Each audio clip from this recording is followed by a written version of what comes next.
دواکەوتن و پێنەدانی موچەی مامۆستایان و فەرمانبەران ناڕەزایی و نیگەرانی و بێئومێدی گشتی هێناوەتە ئارە.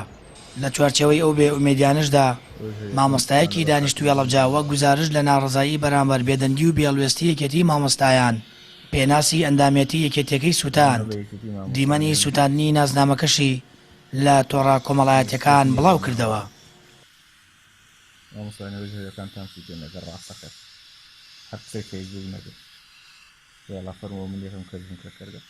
ئەو مامۆستایە کە سوتاندنی نازنامەکەی کاردانە و هاوسۆزی لە تۆڕە کۆمەڵایەتیەکان لێکەوتەوە، بەم شێوەیە بۆ پەیامباز لە ئەست و گرفتەکانی خۆی لە بێ موچەییدا دەکات.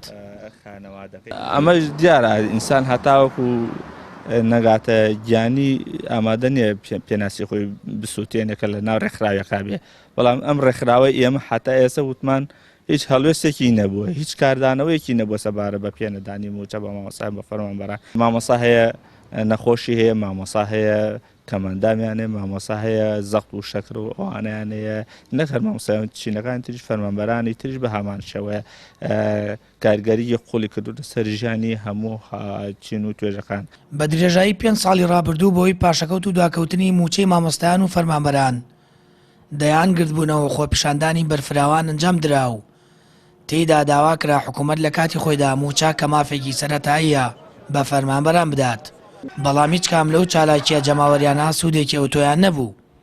لای خۆیەوە سەرۆکی لقی هەڵەبجەی یەکێتی مامۆستایانی کوردستان دەڵێت هەمیشە داکۆکیمان لە مافی مامۆستایان کردووە. حکوومەت و دەسەڵات گوێ بە داواکاریەکانیان نادەن و لە ئاست بەرپرسیارەتی دابینکردنی مافی موچەخۆراندا نین. گرفت لە ئەو گوێیایە لە حکوومەتە، ئەو بەسەرایە لە حکوومەتە کە نابیسێ بەداخەوە بەرپرسانی حکومی لە ئاستی کێش و داواکارەکانی مامۆستایان لە ڕاستیە کەڕن نابیستن کە ئێمە لە ماوانی ڕابردووە چەندین بەرپرسی حکومیمان بینیوە لە ئاستی باڵایە، لە ئاستی سەروتر خواروتر بینیومانە. کێشەکانی مامۆستایانمان بەجددی پێگەاندون، بە بەیاننامە پێمان گەاندون، بە نووسراوە پێمان گەاندون، بەدەمی پێمان گەاندون و ئێستاشی لەگەڵا بێ ڕەبتی بەردەوام هەیە لەگەڵ بەرپرسانێکی مامۆستایان بەرپرسانی حکومیە و بەڵام بەداخەوە ئەوەی کە نایەتە پێشەوە بەرپرسانی حکومین و ئەوەی کە کۆلە دەستناوە بۆی چارەسەری کێشەکەم کا بەرپرسانی حکومین. تا ئێستا حکوومەت هیچ موچەیەکی ساڵی 2020 دابەش نەکردووە. لەگەڵ ئەوەشدا 44 ڕۆژ بەسەر دابەشکردنی موچەی مانگی 12 ساڵی ڕابردوو تێدەپەڕێت.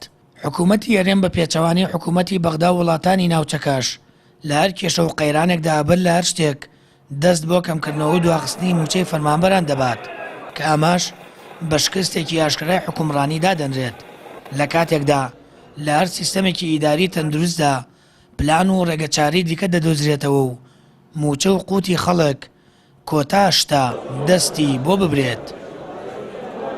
سامان فەتاح، کەناڵی ئاسمانی پەیام، هەڵەبجە.